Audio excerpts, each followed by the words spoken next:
뉴욕 증시 주요 이슈와 FOMC에서 나온 내용들 더 깊이 들어가 보겠습니다. 뉴욕일보 경제부 김태수 기자 연결합니다. 안녕하세요. 안녕하세요. 네, 오늘 파월의 기자회견 중에는 뉴욕 증시 3대 지수 중에 S&P 500과 나스닥은 상승세로 움직이기도 했는데 반짝 반등하다가 다시 내려온 이유가 있을까요?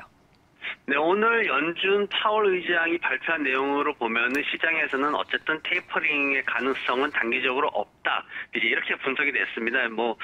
중앙은행이 곧바로 자산 구매를 축소하지는 않을 것이다. 이제 이렇게 예측을 한 건데 시장이 곧바로 급등세를 보였죠. 바로 이제 반등을 보였습니다. 그런데 파월 의장이 연설이 계속 이제 이어지면서 일부 자산의 가격이 높다. 그래서 자본시장에 약간의 거품이 있는 것들을 지금 여러분들이 보고 있다. 이렇게 얘기를 했습니다. 이러다 보니까 시장의 상승을 빠르게 되돌리는 모습이었고, 이래서 이제 시장에서는, 최근에 각종 경제 지표들이 굉장히 좋게 나왔단 말이죠. 말씀하셨듯이, 노동시장이나 이런 것들에 대해서도 또 파월 의장이 굉장히 강하게 성장하고 있다, 회복되고 있다, 이렇게 표현했기 때문에, 이런 상황이 앞으로 더 가속화될 것이기 때문에 그런 상황에서 과연 6월 15일과 16일에 열리는 FOMC 회의에서는 어떤 일들이 벌어질까? 이제 여기에 대해서 굉장히 우려가 커지는 모습이었습니다. 파월 의장의 발언으로 단기적으로는 괜찮지만 6월 회의에서는 굉장히 불안감이 커지는 그런 모습을 보였습니다. 시장의 이제 증세에 대한 불안감이 전반적으로 실제까지 기대감을 좀 압박하는 그런 모습을 좀 보여줬습니다. 지금 증세라면은 주식시장이 직접적으로 연관되는 게 이제 소득 세율을 37% 최고 세율을 39.6%로 인상하는 거, 그리고 소득이 100만 달러 이상인 가구에 대해서 자본소득세율을 39.6%로 대폭 인상하는 방안, 이런 것들이 이제 주요 핵심 이슈가 되고 있는데, 오늘 이제 조 바이든 대통령이 추가적인 어떤 프로그램들, 증세 관련된 것들 전반적으로 미국인들한테 이제 설명을 하게 됩니다.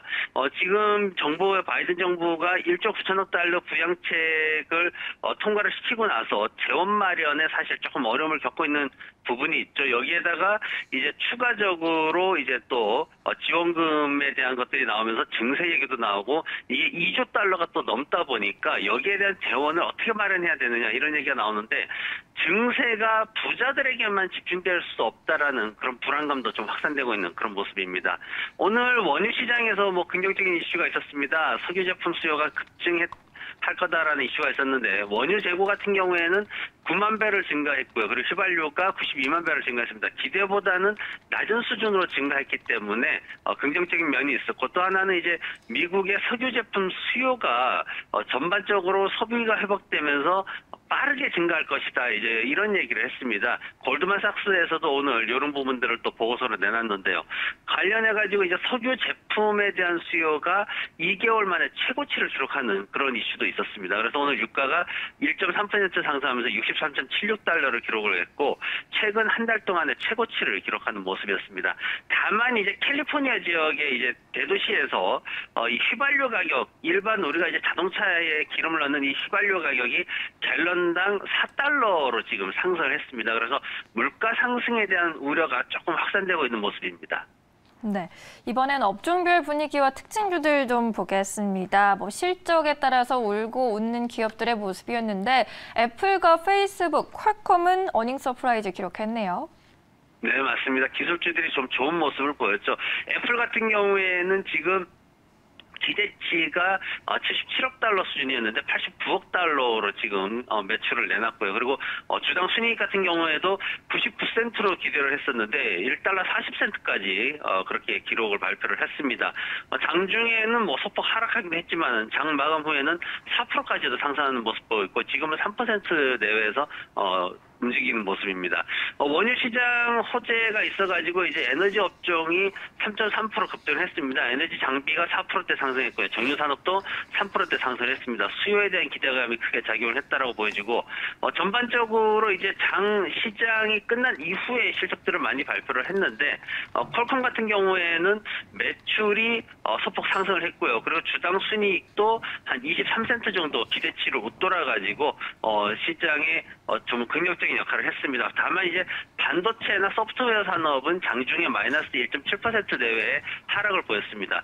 페이스북이 지금 신고가를 계속해서 경신을 하고 있죠. 주당 순이익이 예상치보다 1달러나 넘게 지금 나왔는데 장 마감 후에 뭐 5%대에서 지금 상승을 등락을 계속하고 있는 그런 모습입니다. 매출 같은 경우에도 전년 동기 대비해서 47%나 상승을 했고요.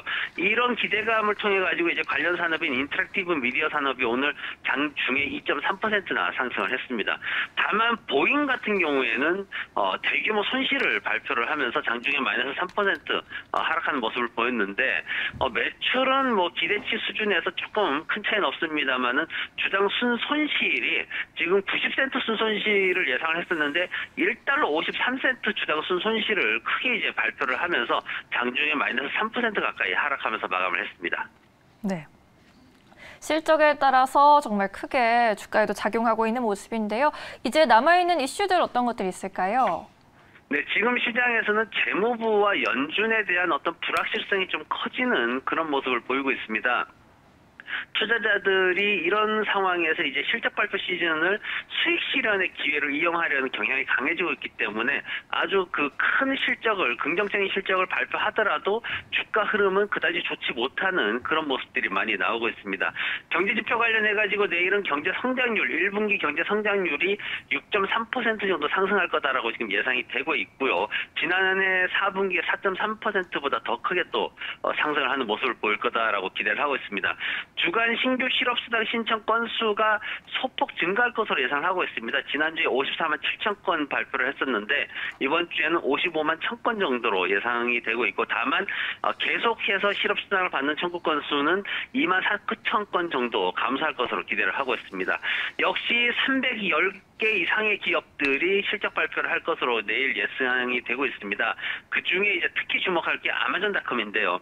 아마존닷컴 같은 경우에는 전년 동기에 5달러 1센트 주당 순이익 발표를 했었는데 이번에는 9달러 75센트로 지금 굉장히 큰 상승을 기대를 하고 있는 모습이고 맥도날드가 실적 발표를 하는데 전년 동기보다 한 35센트 정도 상승할 것이다라고 기대를 하고 있고요. 그리고 캐터필러 제조업체 대표적인 캐터필러도 지금 시장에서는 30센트 정도 더 상승할 것이다라고 기대를 하고 있습니다. 다만 도미노 피자가 지금 실적이 전년 동기에 3달러 7센트 주당 순이익을 발표를 했었는데 이게 소폭 하락해서 2달러 94센트 정도로 예상이 되고 있고 그 외에도 트위터라든가 그리고 전기자동차 회사인 니오 그리고 길리어드 사이언스 같은 우리들한테 이제 익숙한 회사들이 실적 발표를 앞두고 있습니다. 네, 실업 지표와 함께 기업들이 실적 기대치에 부응해 줄지 살펴봐야겠습니다. 기자님 말씀 오늘도 고맙습니다. 고맙습니다.